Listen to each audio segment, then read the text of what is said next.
Hello everybody, what's going on? This is Fire-Lite 457 and welcome to system test number 10, series 2 of the Fire-Lite MS9600 UDLS system. Let's go ahead and get started. Now this is a system test request that has been requested by Whemenoc Alarms.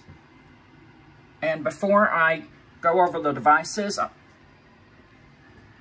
as I promised what I said in the walk test video, I'll show y'all what this middle cabinet is for. As you see, there's been a lot of changes to the system.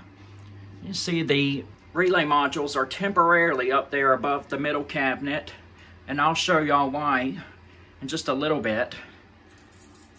But I'm gonna go ahead and open up this middle cabinet. By the way, these empty cabinets come in handy for storing devices. My cabinet takes just my Cat 45 key. I see, I open it up. See, the wiring is kind of messy, but I got both my monitor modules in here as well as the dual monitor module for the RTS switch. And the relay for the reset switch is also in here, as well as my MP3 board, which I think it looks nice. So yeah, and I recently just installed EMT going down. Got the power supply box right there, and the conventional pull station is now on right below the storage cabinet. And I also got conduit going from here to my 4064, just in case I needed an extra MP3 board. But I don't really, because I have my VEC system. I think this cabinet looks really nice. I tried my best to get the wiring to look as neat as possible, but so I have more room. So let's go ahead and close that right back up. You see the monitor modules pulling right through the cabinet, as well as the light for the MP3 board, which is kind of neat. All right, now let's go ahead and go over what devices that Whemenoc Alarms has requested for the system. Up here for NAC 1, he requested the Gentex Commander 3 set on low volume whoop. And this device is doing 4-wire operation, so the strobe will continue to flash when I silence the system. By the way, the whoop tone will not work on Gentex Sync. Just so you know, for any of those other enthusiasts who buy a Commander 3, this device will not work on Gentex Sync with the whoop tone. So, just a heads up. And coming over here for NAC 2, he requested the Gentex SHG, as you saw in the walk test video. This is the newer one that sounds like the Commander 3. And it's on this default code 3 horn. The strobe is on 1575 candela, and the strobe on the Commander 3 is on 15 candela. For our first conventional pull station, he requested the Simplex 4099 9001. This was addressable, but I converted it to conventional, and so you can easily just bypass the module by unscrewing the wires from the module. But I just kept the module on there just because. And over here for the second conventional pull station, he requested the Fire-Lite BG-12L. My Gamewell MS7 was originally here, which is basically the same thing as the BG-12L, but I decided just to switch it out and put my real Fire-Lite BG-12L up. And this looks pretty good. So you got more conduit going up here to the interface module. Notice up here above the interface module, the PE11 is no longer up. Instead, I have this Hochiki detector. Model number is SLR835B2W, which, as I said in my walk test video, this is a direct wire smoke detector, meaning that it wires on the head and not the base. You see it's already polling green. And I think we will be activating that one first today with our magnet. None of the supervisory devices will be activated today, but you can see I got more conduit going from the panel down to the RTS 151 key switch, and some 1/2 inch going over to the Simplex 2098-9805. And I think this looks really nice. And by the way, we will be activating the Johnson Controls JBG-12LX in today's test. This will be the last device that I activate for the fire alarm part. We will be activating the tornado system in today's test with the RTS 451. So look forward to that. And by the way, when I was over here, I forgot to tell you all that I'm also going to be activating the H355 today with a magnet, since it can only be activated with a magnet because it's a fixed temperature device only. Now we'll be silencing the system with the annunciator in today's test. So you got more conduit going down from the annunciator to the BG-12LX. So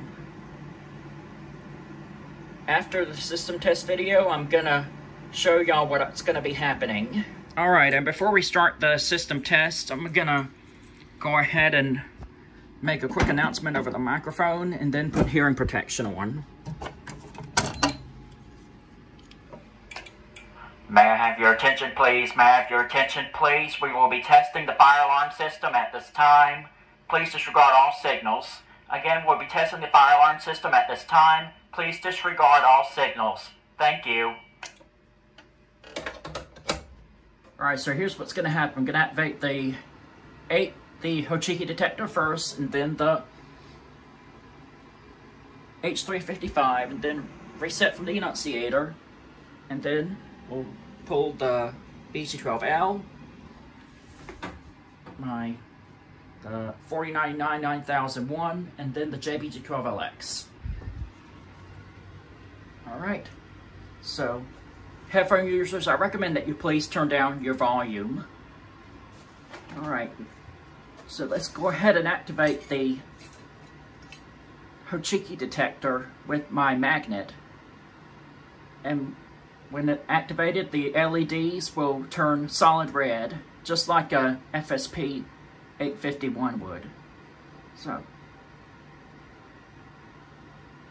anyways, here we go in 5, 4, 3, 2, 1.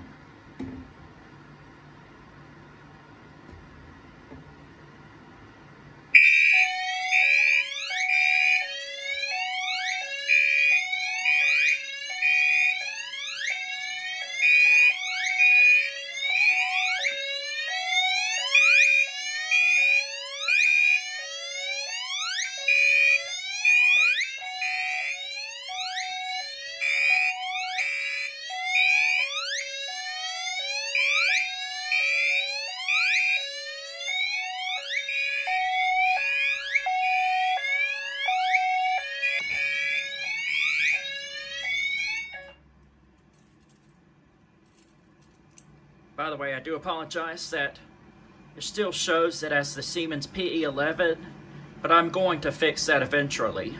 As you can see, the Commander 3 continues to flash since it's on 4-wire operation.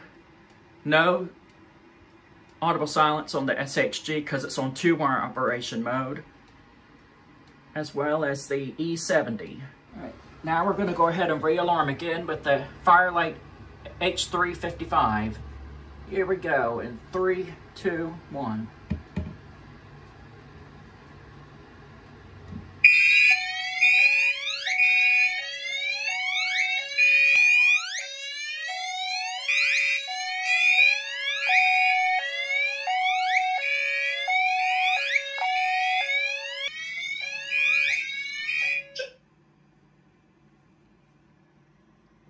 Alright, now we're just going to press system reset on the annunciator.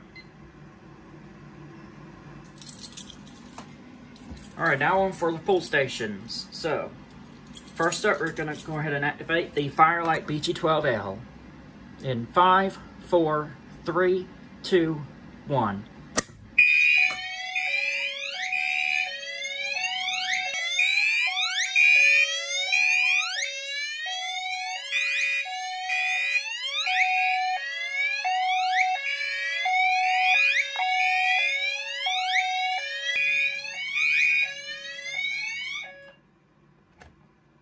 Alright, here's the strobes flashing again. We're going to go ahead and reactivate again with the Simplex 4099 9001.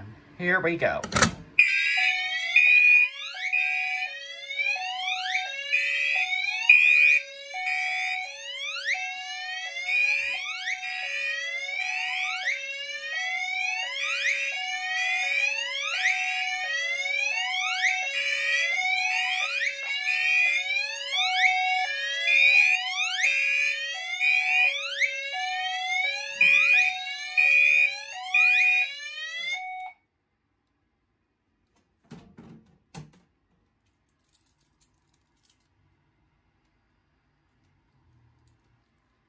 Alright, I decided to silence from the panel this time since I was over here.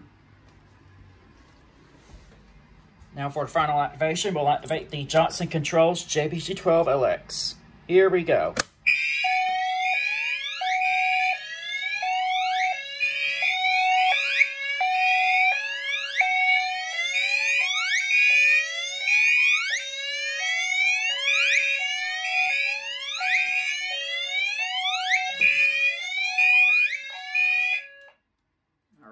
Now let's go ahead and reset the pull stations. So reset Johnson Controls, just open it up with the notifier key. Here's the inside of it. And now for the 4099-1001, just take a Simplex B key, turn it, open it back up, springs back up just like the Simplex T-bar. See, here's the inside of it. See, there's the addressable module, which is not currently in use. So, there it is. Now the pull station's reset. Here's the alarm LED on the 2098-905 remains lit. Now to reset the Fire-Lite BG-12L just the same way as the Johnson Controls pull station, except this one's conventional pull station. It does not have an addressable module in it. Now we're going to go ahead and go into the annunciator and we're going to hit System Reset. And now for the final activation will be the Tornado Mini System. So I'm just going to activate it with the RTS451. And then I'll reset the system instead of from the panel or annunciator. Reset from the reset switch on the RTS151. So let's go ahead and activate the Tornado system in 5, 4, 3, 2, 1.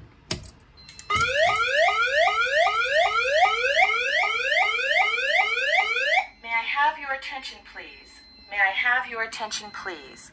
A tornado warning has been issued for this area. A tornado warning has been issued for this area. Please take all appropriate safety actions at this time. May I have your attention, please? May I have your attention, please? A tornado warning has been issued for this area. A tornado warning has been issued for this area. Please take all appropriate safety actions at this time. May I have your attention, please? May I have your attention, please? A tornado warning has been issued for this area. Now we're going to go into the RTS151 key switch. Going to turn it to the left. Please take all appropriate safety and the system will reset.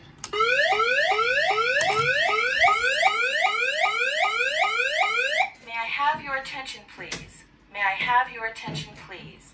A tornado... Alright, now we can go ahead and make another announcement saying that we have finished the system test. May I have your attention, please? May I have your attention, please? The test of the fire alarm system has now been finished. Again, the test of the fire alarm system has now been finished. If you hear any fire alarm signals from this point forward, please evacuate to your nearest assembly point. Thank you for your cooperation.